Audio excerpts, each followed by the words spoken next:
Итак, я вас приветствую, это вторая часть видео про масло-дизель-генератор. И в этом видео пойдет речь исключительно о разборке и дефектовке этого дизельного двигателя.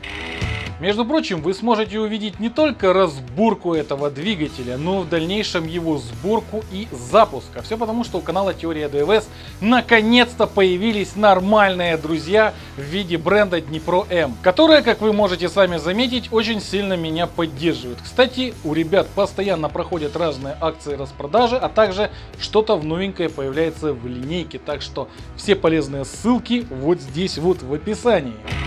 Так, движок ОМ616 2.4 дизель атмосферный. Ну, во-первых, у меня есть видео с разборкой, обзором конструкции подобнейшего движка, только 615-го, то же самое, только 2.2 литра.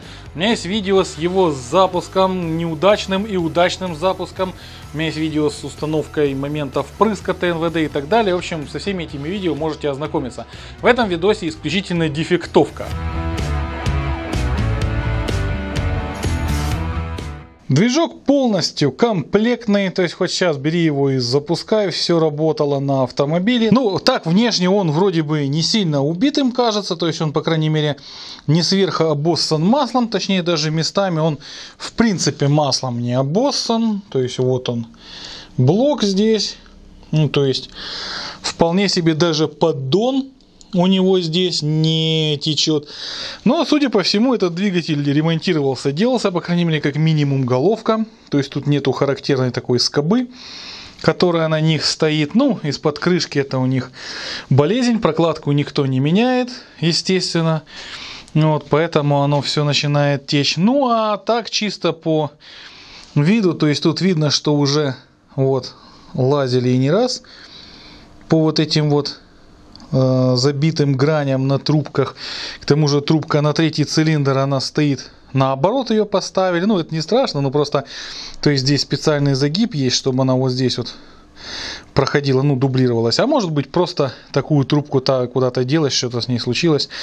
Ну, на ТНВД вот этот вот подкачивающий насосик, он полностью, я так понимаю, ну, может, он не сдох, но он там сочился, с него солярка сочилась, все такое. Я так думаю, по всей видимости, была даже новая помпа, она не люфтит ничего, и, ну, в принципе, более-менее термостат. Трубка, которая, естественно, забивается всегда. Ну, тут вот этот канал тоже забитый. Здесь стоит, вот он, жигулевский генератор. Ну, стартер я прикрутил, чтобы компрессию мернуть. И, собственно, те главные выходы, которые мне понадобятся, это вот то, что шло на печку. То есть, это забор охлаждающей жидкости, ну, точнее, уже на помпу с печки. А вот это вот выход из головки в печку, куда, собственно, и подсоединять дополнительные агрегаты должны.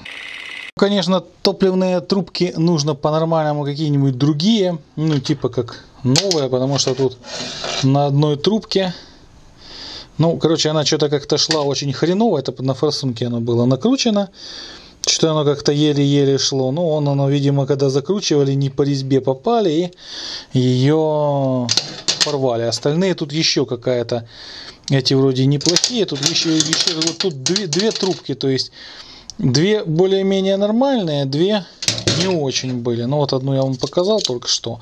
Ну, конечно, по-нормальному. Не, это тоже вроде неплохая.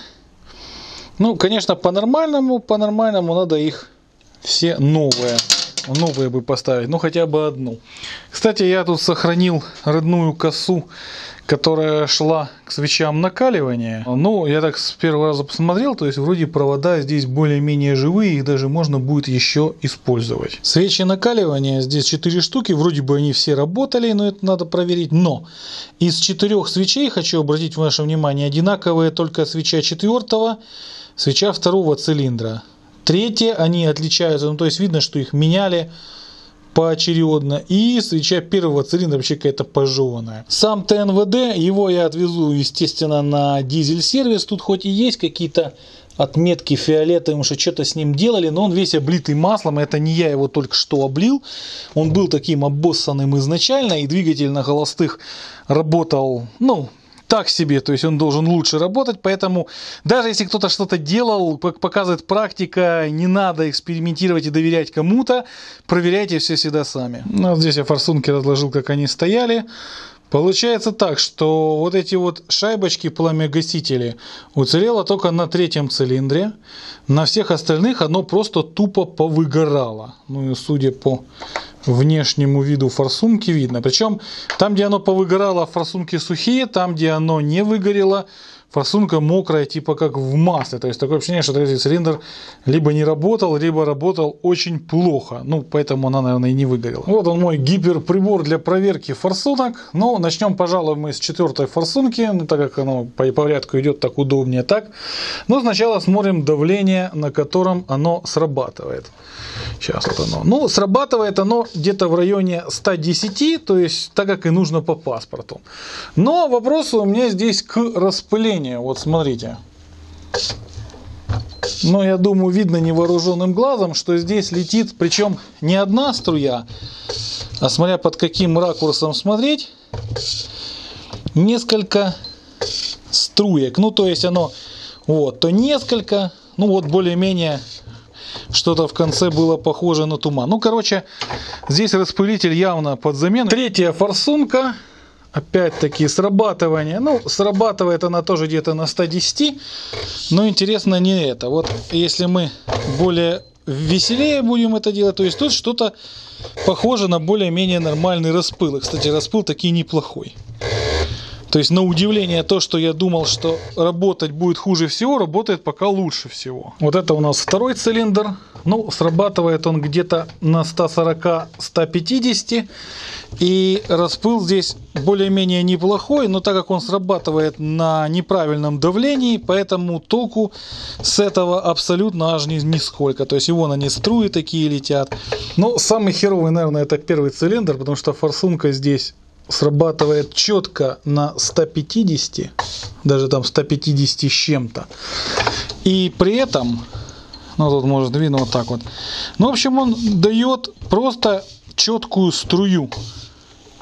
Ну вот так вот давайте. Ну то есть он дает четко, там есть конечно какой-то распыл, но это больше четкая струя. Так что здесь все распылители однозначно под замену. Вот они свечи, например свеча с 4-го цилиндра. Вот это вот наглядный пример неправильной работы форсунки. То есть то, что она поплавилась. Это не качество свечи, ничего такого. Ну, собственно, аккумулятор, плюс-минус. И подключаем его к плюсу. Так. Есть. Эта свеча работает. Так, следующая. Не помню с какого цилиндра. И...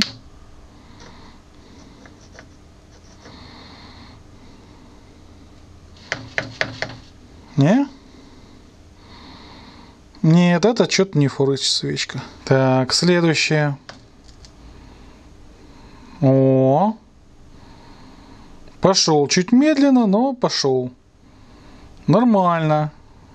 Есть. Ну и вот это со сплавленным носом самое красивое. Будет прикольно, если она работает. Блин, а она таки действительно работает. Ну вот из 4 свечей получается, что 2 в принципе нормальные, одна вообще не рабочая, а одна такая оплавленная.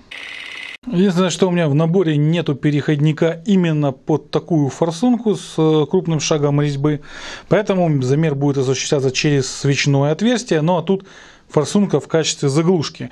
Также я буду применять здесь водопроводные технологии, чтобы не затягивать сильно форсунки, и оно не секло. Я туда вот такие вот водопроводные шайбы силиконовые прокладываю, и оно отлично уплотняет. Тут начнем с 1-го цилиндра.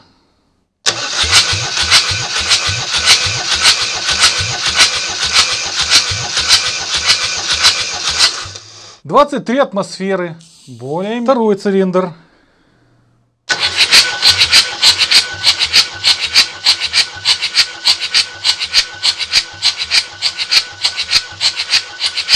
Ну, тут 25,5. Теперь 3-й цилиндр. По идее, самый плохой.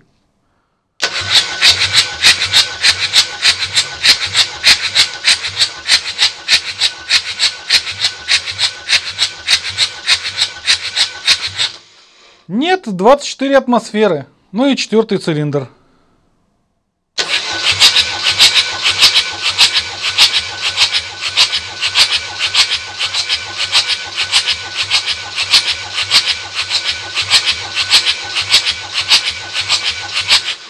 Ну, тут самый лучший, он 26, думаю, до 27 мог даже набиться. Что-то мой прикуриватель аж подгорел. Ну вот поставил я его по метке в ВМТ. Хочу обратить ваше внимание, вот здесь вот стоит, вот он, ОТ. Ну, то есть это верхняя мертвая точка. Так, ну точнее 0Т, если правильнее сказать. Распредвал стоит на глаз в правильном положении. То есть вот смотрите, на первом цилиндре они просто стоят, то есть вот они, не контактируют ни с чем. А вот на четвертом здесь перекрытие, если посмотреть, то есть они, клапана подняты, то бишь, ну или опущены, можно сказать, на одинаковую величину. То есть вот он один кулачок, вот он второй кулачок. На глаз-то все стоит правильно, вопросов здесь нету. Демонтировав головку, я увидел, что этот двигатель таки действительно ремонтировали. И после того, как его отремонтировали, прошел он немного. Вот смотрите, здесь 0,50 у него написано. Так, ну тут немножко вверх ногами. Ну вот они, 0,50. Так. И видно, что поршни сравнительно новые, то есть не сильно он прошел много. Но, вот смотрите, поршень третьего цилиндра, поршень второго цилиндра. Ну, вроде поршни как поршни. А вот поршень первого цилиндра. Видите, на нем какие-то побитости. Типа как что-то оплавленное. Можно, конечно, сказать, что туда что-то попало. Можно. Вот здесь нечто подобное. Конечно, сказать, что что-то попало, можно. Но для этого давайте посмотрим на головку. Вот она у меня головка стоит. Вот мы смотрим на камеру сгорания. Ну, точнее, со стороны головки. Вот он, первый цилиндр. Вы видите, чтобы что-то сюда попало? Второй, третий, четвертый. Но это я вот только что ее залапал. Ничего здесь нет. Это говорит о том, что поршень оплавился в результате неправильной работы двигателя. Точнее, топливной аппаратуры. И виной здесь всему головка. Ну, точнее, даже не головка, а форкамеры.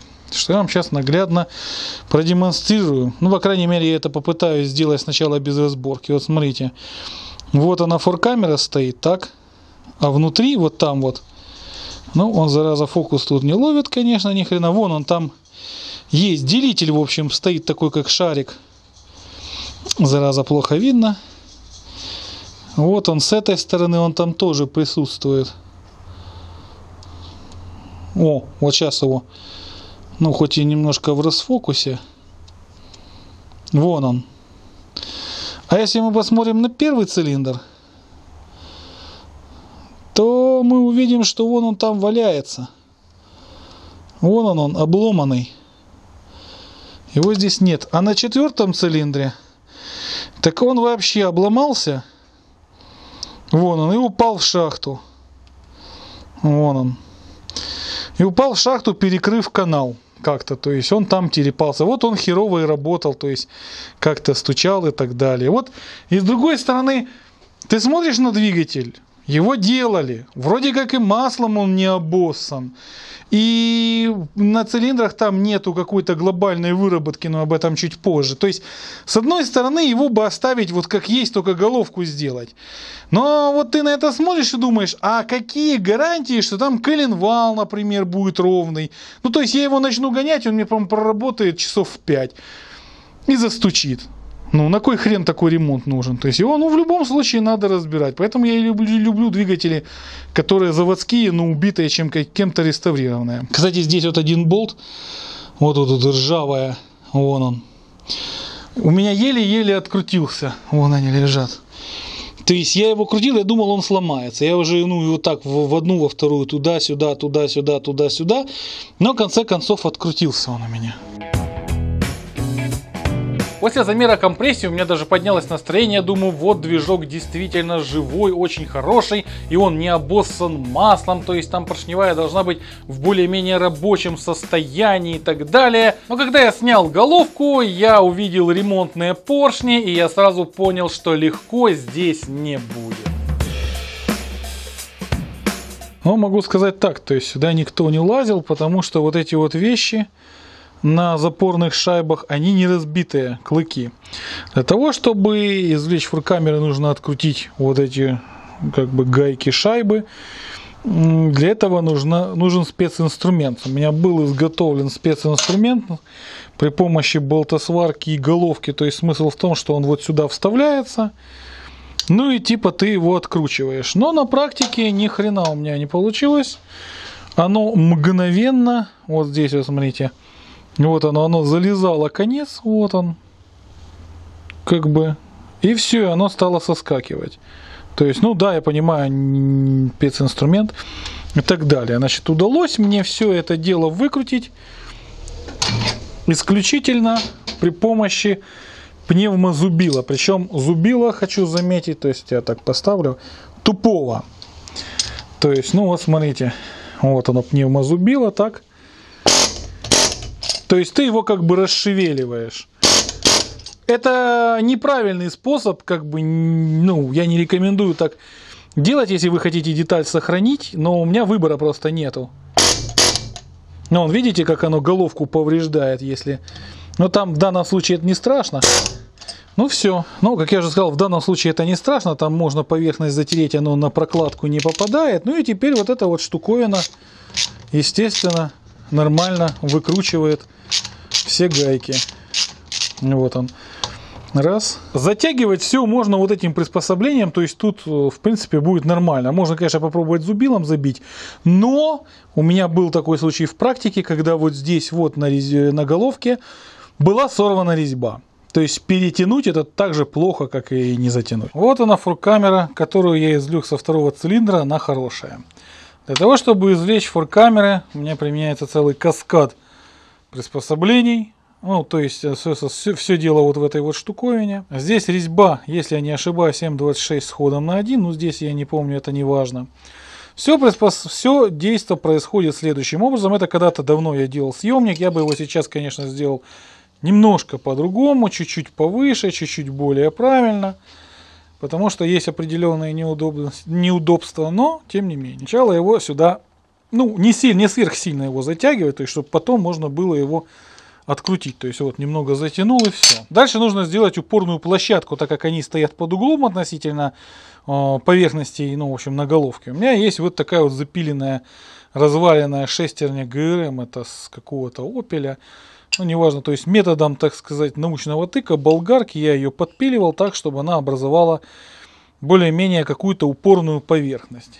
Теперь тут два этапа. Первый этап — это сорвать форсунку. Ну, тут, кстати, ее когда крутишь, она бывает так сядет. Так, сорвать форсунку, ну, то есть подорвать ее из своего места. Для этого я использую упорный подшипник. Вот такая вот гайка с болгарки у меня здесь стоит. Ну, то есть более-менее все это вкладывается. Можно, я же говорю, если бы я ее сейчас эту приспособу делал, я бы сделал чуть по-другому. Но и здесь вот этот вот 4-гранник на 11. Здесь у него части резьбы по нарезке. Ну, то есть токарь мне так сделал. Я уже не помню, почему мне так токарь сделал. Ну, то есть перед всеми делами можно на резьбу немножко капнуть масла. Оно не помешает. Вот оно. Есть. Ну и ключ на 27. Здесь у меня гайка на 27. Делаем ему упор.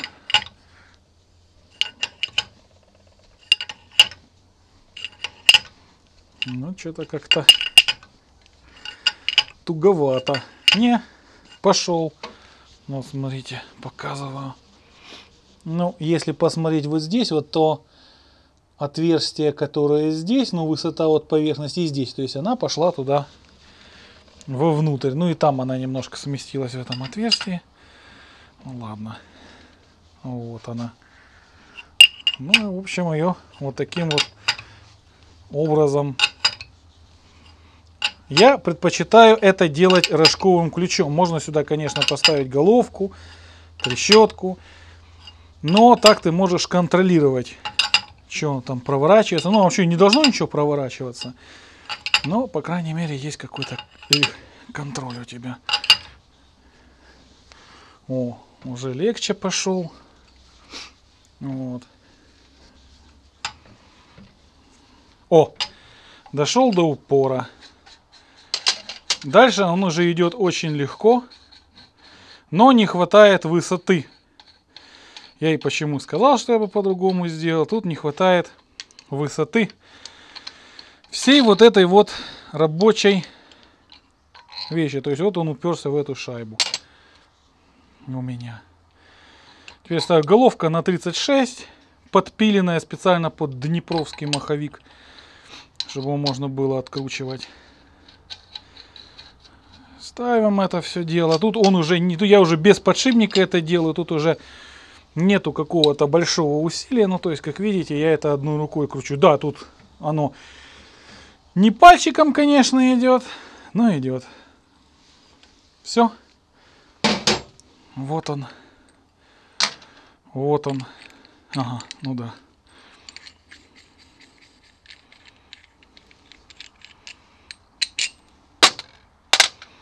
Вот она, форкамера, которая оплавилась.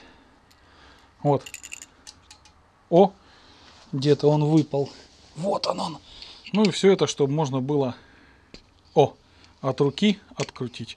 Ну, если что, можно вот это вот куда-нибудь одеть. Главное в тиски вот так вот стараться не зажимать. По крайней мере, железом, чтобы не повредить форкамеру. Но этой форкамере уже все равно. А если нормальная форкамера, и вы это делаете там для каких-то работ, там шлифовки, например, чтобы ее не повредить. Вот они стоят, 4 форкамеры. После того, как я их извлек, я понял, что здесь не 2 плохие, здесь все 4 плохие, но по-своему. Значит, форкамера 3-го цилиндра более-менее в адекватном состоянии. То есть, давайте рассмотрим, что значит адекватное состояние. Смотрите, там внутри есть, вон он стоит такой делитель, то есть, ну, как гантелька. То есть он используется для улучшения смесеобразования. В процессе работы он нагревается очень сильно, и он стоит прямо на пути струи воздуха, с одной стороны, который движется в форкамеру, и форсунка с другой стороны. То есть он разбивает поток воздуха и впрыскиваемого топлива, и улучшается смесеобразование. Плюс он горячий, то есть он помогает поджечь все это дело. Но если мы туда хорошо посмотрим, сейчас я так приближу, то можно увидеть, что, в общем-то, он оплавленный. И осталось ему работать недолго. Ну, не знаю, насколько это будет хорошо видно, но вон он там оплавленный. Так, причем, что это самая хорошая форкамера из всех. Берем вторую форкамеру, вот смотрите. Все то же самое. Все то же самое, но мы видим, что он обломан. Вон он. То есть он поломался не в результате выпрессовки. Вот она резьба, за что я его брал. Вон он. О, даже даже я наклонил, он вышел, этот пипзик вывалился. То есть это был вопрос времени, когда он оттуда вывалится. Видите? О, вон он выпадает.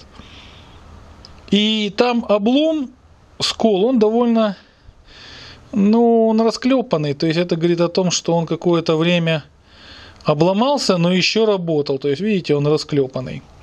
Так, это форкамера 2-го цилиндра. Ну и вот с 1-го цилиндра у меня выпало. Вот это вот болталось внутри. И оно у меня выпало, это и есть та самая гантелька, она у меня выпала, когда я вытащил форкамеру. Ну, то есть, если бы я головку покрутил, она бы у меня выпала. У меня точно такая же штука выпала из 4-й форкамеры, но, к сожалению, тогда, когда я головку тут крутил на стенде, он где-то потерялся.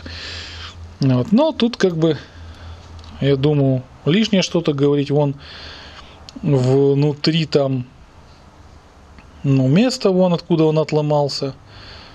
То есть он с другой стороны, тут маленькое отверстие, а здесь отверстие, если посмотреть, вот видите, большое, то есть он запрессовывается сюда.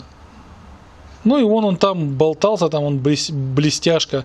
То есть он при работе двигателя, то он попадал в канал, то он по форсунке бил. Ну, соответственно, и работа. Ну и вот она, 4-я форкамера, там просто нет. Он тоже там был, там, если посмотреть, вон оно там блестящее горлышко, то есть там что-то билось. И вон сверху, то есть оно билось. Но он просто у меня потерялся. То есть вот это наглядный результат того, что вовремя топливную аппаратуру не сделали. Оставили старые форсунки, форкамеры сгорели. И побило даже вот поршни. То есть я считаю, что это результат неправильной работы. Какие-то куски, кстати, мелкие из форкамеры могли вываливаться. Ну, хотя, конечно, вряд ли бы они проходили через вот эти отверстия. Ну, в общем, двигатель был термонагруженным. Судьба такая, что этот двигатель очень плохо заводился бы в холодное время года. И потом в последующем у меня лично в практике был такой случай, что вот эта вот штуковина оплавленная попала, застряла в канал, и в цилиндре не было компрессии. То есть ты меряешь, и до компрессометра, то есть до форсунки, оно не доходит. Понятное дело, что оно не гипергерметично, солярка как-то там просачивалась в поршень. Но никакого зажигания не было. Ну, то есть цилиндр не работал. Вот вам наглядный пример. Что нужно делать? Ну, как минимум, это новые форкамеры. Как максимум, проще найти головку с разборки, наверное. Ну и еще один естественный косяк ремонта, который никто не делает. Это головка. Вот смотрите, выпускной клапан. То есть, видите, какой люфт? Несколько миллиметров. Ну, то есть, мне даже мерить не надо направляющую. Ну, впуск, естественно, не так, потому что разбивается в основном выпуск. Мне даже ничего мерить не нужно, чтобы сказать, что вот это вот уже все. Вот после всего этого увиденного я просто со смехом и с улыбкой вспоминаю комменты некоторых людей, которые писали под видео про МБ-100 наш, что типа, пацаны, какое-то фуфло взяли, какой-то мусор, убитый автобус, убитый двигатель. Чуваки, да движок на МБ-100 по сравнению с этим двигателем, он вообще новый. На нем бабушка ездила в церковь за хлебом по воскресеньям. Нет, этот движок как раз далеко таки не мусор. Это как раз классический, среднестатистический, выхоженный двигатель, который из Германии приехал к нам сюда в СНГ, который ездил на хрен пойми какой солярке, у которого топливную аппаратуру, естественно, в жизни никто не настраивал. А зачем? Это же дизель, чего ему будет? Он же работает. Ну и как вы на видео на стриме, например, видели. Ну, он работал, действительно, работал. В чем же проблема-то? Ну, короче, классика жанра. То есть двигатель, когда делали, его расточили в ремонт 91,5. Поставили новые поршни, кольца, все поставили, собрали. Головка, а нахрена ее делать? Форкамеры, а нахрена что-то туда смотреть? Форсунки, а нахрена с ними что-то делать, заморачиваться? Это же денег стоит. Этот же двигатель, если он стоит на микроавтобусах, у него сплошной алюминиевый поддон. На автомобиле легковом там идет балка. И нельзя сделать такой поддон, поэтому они его разбивают на две части, то есть алюминиевая часть и железная часть, там где, собственно, все масло хранится, но масло выше вот этого вот стыка.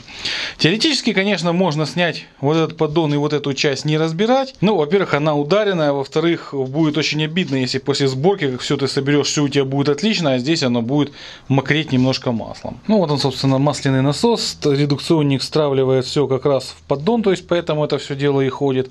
Но дело не в этом. Я конструкцию в этих движках именно маслоподдона никогда не любил, потому что, ну, это вынужденная конструкция, то есть здесь вот он резервуар, но из-за этого добраться вот к этим вот болтам ничем нельзя, кроме как вот такого Г-образного шестигранника. И проблема не только в том, чтобы добраться туда, а в том, чтобы открутить. К сожалению, вот эти вот болтики, вот они, шестигранники, они старые, уже немного корродированные, плюс песок, плюс их кто-то откручивал.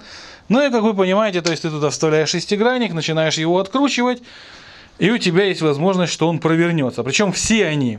Вот. Так-то, если какой-то инструмент сюда, можно наставку поставить шестигранник, там побить молотком, ну и, в общем, открутить его. В общем, что делать здесь? Для того, чтобы вот это вот все дело победить, я обычно брал зубило молоток и немножко страгивал болт. То есть смысл в том, чтобы нанести небольшие удары с одной стороны и с другой, то есть чтобы его немножко шевельнуть. Тогда он открутится. Ну, в противном случае вы ничего не сделаете. Ну, выглядит это примерно так. То есть, ну, у меня пневмозубило. Это, кстати, облегчает значительно задачу. То есть, ты берешь вот так вот. Раз, с одной стороны. Ну, и то же самое с другой стороны. То есть, суть в том, чтобы его расшевелить. Ну, не сильно красиво здесь получается.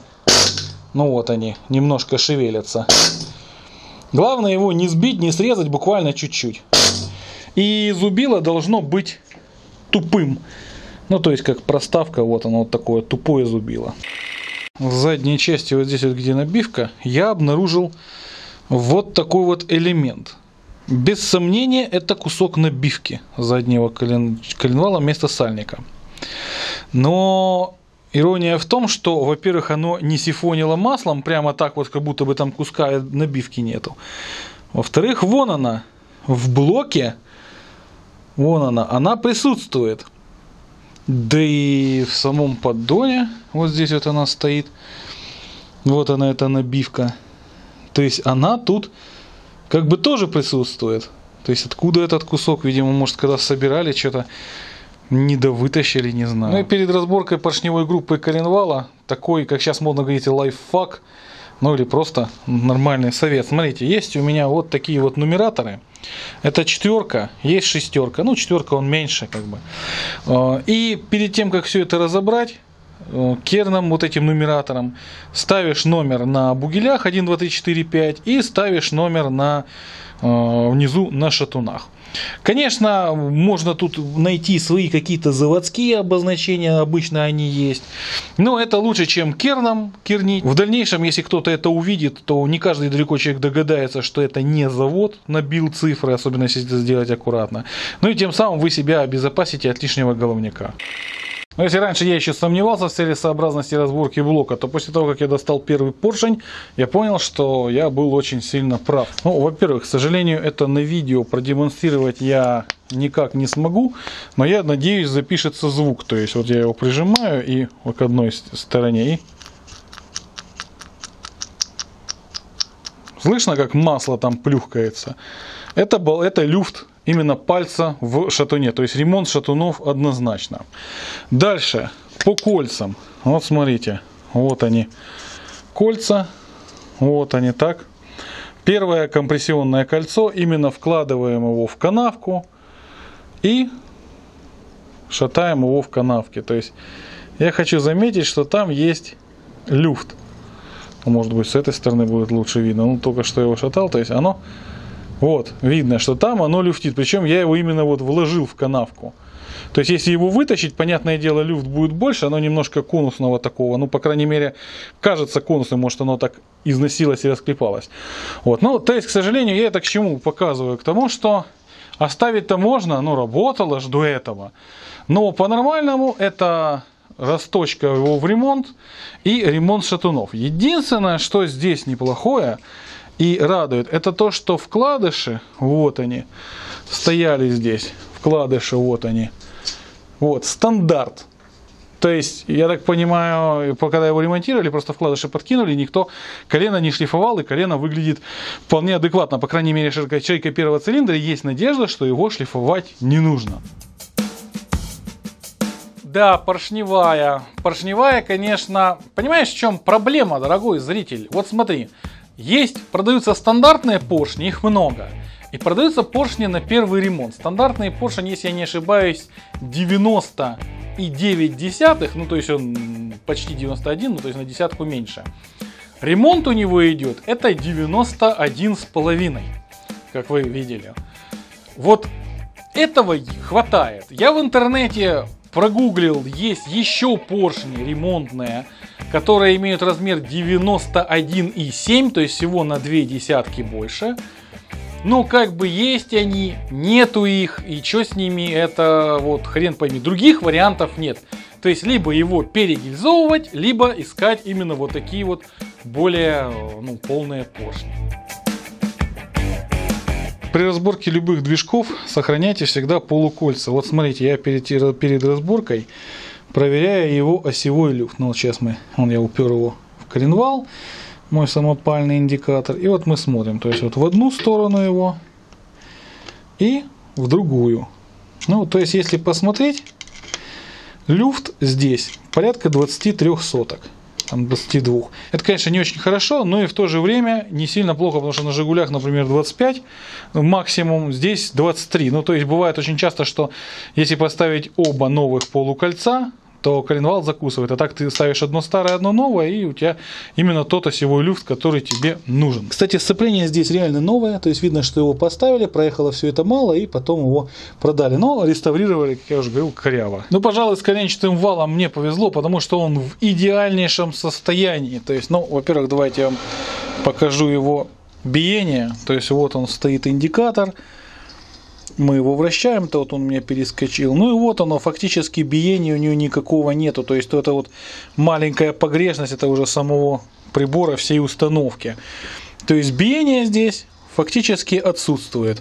Также я его промерил, все шейки здесь, они в стандарте. То есть, ну вот они стандартные вкладыши здесь стояли, где-то я тут видел. Колбен Шмидт. Да, вот он. СТД это корень СТД и СТД шатун. Вот он. Я его промерил микрометром. Везде все размеры, то есть должны были быть 51,96,5 это шатун и 69,96,5 это корень. Вот все четко в идеале, вот именно как написано по книге. Единственное, что этот 69,96, то есть на 5 микрон чуть меньше. Но и тут, кстати, какое-то говно сюда попадало. И вкладыш здесь чуть-чуть побитый. Ну, то есть это уже так аккуратно собирали. Но это не страшно. То есть его здесь ничего не загнуло, не замотало, не намотало, не намазало никуда. То есть коленвал в отличнейшем состоянии. Хоть это радует.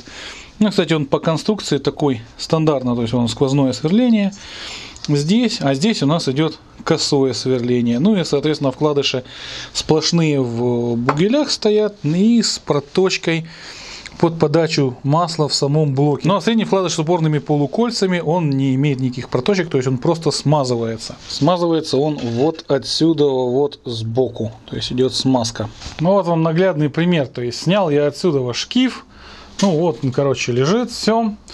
Вот он сальник, весь облеван маслом, то есть это нижняя часть, это верхняя. Ну как бы, ладно, понятное дело, то есть вот она. Вот эта втулочка, она прижимается шкивом, она рукой снимается. Она прикаленная как подшипник, ну то есть она не сырая. Ну и вот у нее поверхность выпиленная. То есть, понимаете, оно не может не течь. То есть, я так понимаю, оно стояло одной стороной. Потом, когда его капиталили, его просто перевернули наоборот. Ну такой лайфхак можно делать. И оно еще какое-то время стояло, работало, но оно просто тупо спилилось. Вот, и не течь оно в принципе не может. На самом деле мне еще охренеть как повезло в том плане, что коленвал здесь мало того, что не тронутый, так он еще в идеальных номинальных размерах своих по шейкам, и он при этом не имеет никакого биения. То есть коленвал трогать не нужно. Коленвал как он есть, его просто нужно с маховиком отвести на балансировку, потому что там будут некоторые модернизации по маховику, ну о чем в дальнейшем видео пойдет речь, и чтобы его просто отбалансировали, вот как он есть. В общем, проблема с поиском форкамер решилась более кардинально. Она решилась приобретением вот такого вот металлолома. Все это мне отдал Дима. Этот человек давал головку, вот эту вот, которую вы могли видеть ранее в видео при запуске 615 двигателя. Головка хоть из 2-литрового двигателя, но она абсолютно идентична по конструкции, как на 2.4. То есть проще здесь поставить целиком головку, не меняя форкамер. То есть тут они нормальные. Правда, тут свечи другого немножко образца. Но если они не работают, но если что, я сделаю какой-то переходник или такую свечу найду, вот уже ладно. Ну тут плюс остальной металлолом, ТНВД второй, то есть я тоже его хочу погонять, посмотреть, что из них получше. Самое главное, что здесь еще есть дополнительно, это маховик, потому что я хочу два маховика совместить между собой. Ну и так тут корректора, все остальное. И эта голова значительно лучше, чем та, которая была по состоянию. Ну, во-первых, смотрите, вот посмотрим на люфты. Ну вот смотрите. Ну, головка реально очень мало прошла. То есть тут по люфтам все отлично. Нужно только прирезать седло. Я здесь одно уже седло, кстати говоря, прирезал. И притер клапан. Но единственное, что... Вон оно блестит, правда, хреново видно. Но единственное, что... Тут, как обычно, проблема на проблеме. Все дело в том, что для того, чтобы восстановить головку по-нормальному, если там есть люфты, мне надо отдать в хром на восстановление клапана. Но я позвонил человеку, и ура, завод закрыт, потому что карантин, он до сих пор не открылся и откроется хрен знает когда. Извините за мой французский. Ну, хотя бы эта головка не имеет люфтов, то есть можно применить те клапана, которые здесь есть, и направляющие здесь не разбитые, но их все равно нужно прирезать. А пилота у меня такого размера нет. У меня все пилоты под ремонтный размер, под развертку. Пришлось изобретать велосипед, то есть вот видите дрель, вставляешь ее в тиски, врубаешь. Фиксируешь, зажимается сюда пилот конусный, берешь болгарку, мне надо было на 10 его уменьшить, берешь болгарку, врубаешь и начинаешь вот так вот его подшлифовывать. Это, конечно, кощунство, я не спорю, и делать такое я никому не рекомендую. Но варианта у меня другого не было. К тому же биение пилоту вот таким вот образом дать невозможно. Ну, в общем, размер я уменьшил, пилот вставил, попробовал прирезать, нормально прирезается. Но более детально, что да как по ремонту головки, это уже, соответственно, в видео по сборке, это так я лишь озвучил. Такие же форкамеры здесь стоят. Кстати, здесь одна свеча не работает. Я их выкрутил, проверил, одна свеча здесь не работает. Я заказал новую, то есть 3 нормальные свечки. В наличии было всего 2, ну я в общем 2 и забрал. Но самое главное, тут уже вот кто-то лазил, что-то делал, что-то смотрел. Ну то есть это не я вот это вот поразбивал здесь. Но здесь по крайней мере присутствуют вот эти вот делители. Ну то есть внутри, давайте с первого цилиндра начнем. Вон, видите, там внутри.